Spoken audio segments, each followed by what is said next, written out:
Willkommen zu Teil 8 der Tutorial-Serie von PipeDoc. In diesem Video zeigen wir euch, wie ihr die Daten zusammen mit den Aufnahmen in eine Excel-Datei exportiert.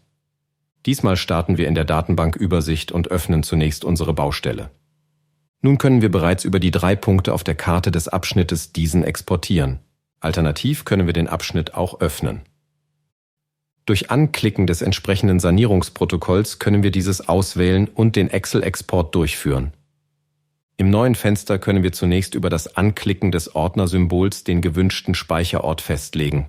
Anschließend können wir auswählen, ob die Schadensdetails, die Harzinformationen und die Aufnahmen mit exportiert werden sollen. Standardmäßig wird direkt ein ZIP-Ordner mit erstellt.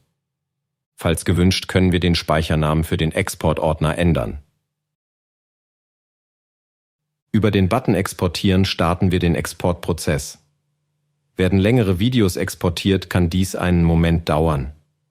Öffnen wir nun den Explorer und navigieren zum eben ausgewählten Speicherort, sehen wir, dass ein Ordner und eine ZIP-Datei für unseren Export erstellt wurden.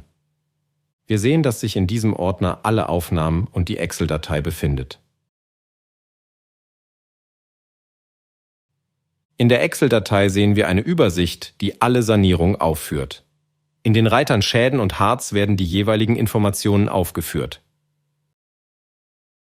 Öffnen wir ein Bild, sehen wir, dass unsere Textwerte T1 und T2 in das Bild eingefügt wurden.